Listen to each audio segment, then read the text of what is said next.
All right, guys. So your notes for this section today are a little bit of a review of a lot of things. So in chapter 6, we really talk about exponents, right? So exponents, these reviews are these laws of exponents, these rules you should have seen last year, but I know that we really need to go back and check over them. So the first rule we're going to go over 3 today, 3 tomorrow. The first rule we're going to go over is the rule of 0 and 1. This is the easiest rule out there, okay? The 0 rule says that any number that you raise to the power of 0 is always going to be 1. Always, always, always going to be 1. So you're going to see that they say a to the power of 0 is 1 and 3 to the power of 0 is 1. So if I go down below to number 1, that means x to the power of 0 is 1. Okay. 100 to the power of 0 is also 1. Number 8, 275 to the power of 0 is 1. Okay. And there are the 1 rules. Anything that's raised to the power of 1 is always that number. So a to the power of 1 is a. 100 to the power of 1 is 100. 1 raised to any number is always going to be 1. Okay, so when I do that, that means here m to the power of 1 is 1. Okay, y to the power of 0 is 1. So I'll have 5 times 1. When I simplify that, I get 5. All right, here 1 to the power of 10 is 1 because 1 times 1 times 1 times 1 times 1 times 1 times 1 10 times is 1. So 15 to the power of 1 is 15. 15 times 1 gives me 1. Okay, j to the power of 0 is 1. K to the power of 1 is k, so I'll just get 1k. Okay, 2 to the power of 1 is 2. 3 to the power of 1 is 3. 2 times 3 gives me 6. Okay, 1 to the power of 42 is 1. B to the first power is b, and 18 to the 0 power is 1, so I'll just get an answer of b. All right. So anything to the power of 0 will always, always, always, always, always be 0. And anything to the power of 1 is itself, or 1 to the power of anything is 1. All right, that should be a review for you. All right, the next rule we're going to go over with exponents is the law of exponents, the product rule, which we know means multiply. Okay, the rule says when multiplying your exponents with the same base, you just add the exponents. So you're going to see this example here, a to the power of m times a to the power of n becomes a to the m plus n. Okay, let's go over a few examples. A, we have x to the third times x to the fourth. They have the same base. So we're going to say x to the 3 plus 4. 3 plus 4 is 7, so we get x to the 7th. B, we have x y to the second plus x to the fifth y to the second. When we add those together, you get x to the 1 plus 5, which is 6. Okay, so when we do that, we get x to the 1 plus 5 and then y to the 2 plus 2, so x to the 6th, y to the 4th. If you're a visual person like me, it might be helpful to say, okay, well, I have x times y times x 5 times 1, 2, 3, 4, 5, 6, or sorry, 5, and then y and y. So since we can add our exponents, I see I have 1 plus 5 x's, so that gives me this x to the 6th, and then 4y, so y to the 4th.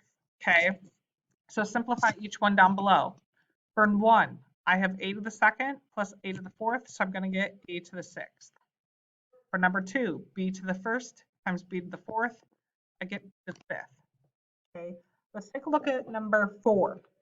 Okay, I have a to the 6th and a to the 4th. When I add those exponents, I'll get a to the 10th, b to the 13th. Okay, let's take a look at number 7.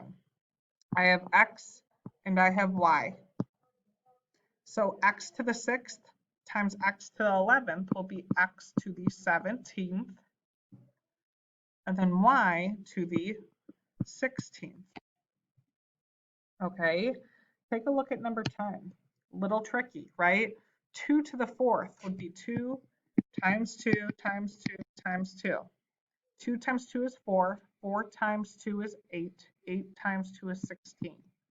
So we'll get 16 x to the, I can add my exponents. 2 plus 3 is 5, plus 4 is 9. Okay, I'm going to have you complete 5, 6, 8, 9, 11, and 12 on this page.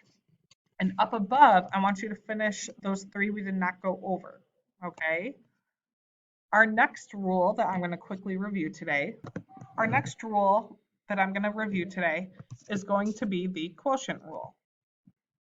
So the quotient rule, we know quotient means division. All right.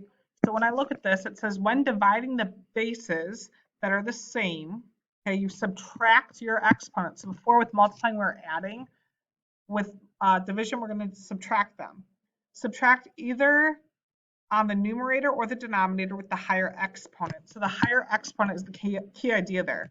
So we have a to the m over a to the n becomes a to the m minus n, where a is not 0. Examples. A, x to the 5th over x to the 3rd. That becomes x to the 5 minus 3, which is x to the 2nd. Visual people, hear me out. What that typically means is I'm going to have 5 x's on top, right? Because that's x to the 5th. Whew. Fine, I'll write it over here. 1, 2, 3, 4, 5 over x to the 3rd. What ends up happening is these guys eliminate, and I'm left with x to the 2nd. That's another way to look at it. Okay. For number 2, look what happens. You would do a to the 2nd, so I have 2 a's up top and 3 a's on the bottom. Okay. Remember what it says over here with the higher exponent. All right. So the higher exponent is actually on bottom. That's why you're going to see that they subtract 3 minus 2 on the bottom, and they just have 1 up top. Visual people, hear me out. Here's what that means. These guys simplify, okay? I'm left with a 1 up top and an a on the bottom, okay?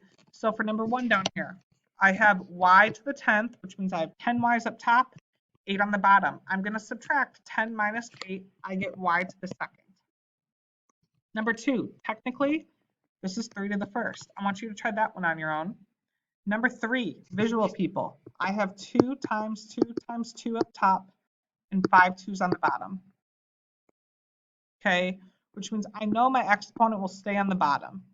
So I end up getting 1 over 2 to the 2nd, or you could simplify that to 1 over 4. Okay, I want you guys to try number 4.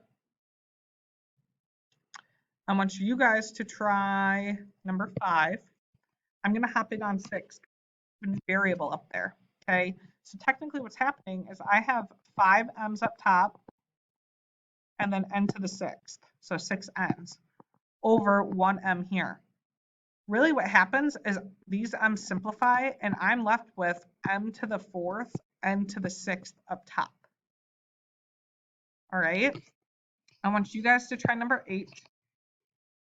I want you guys to try number 9 and 10, 11, and 12 for homework tonight. Okay, so those are the ones that you're practicing now.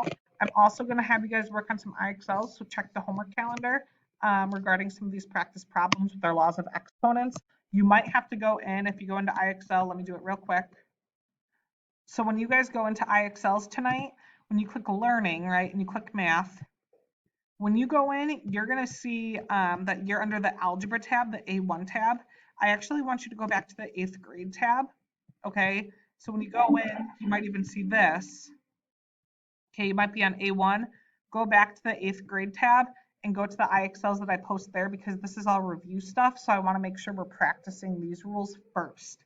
If you have questions, come to my office hours. Again, this week we're going to be reviewing laws of exponents. If you need any help, please ask, because that's really important for the next step in our learning.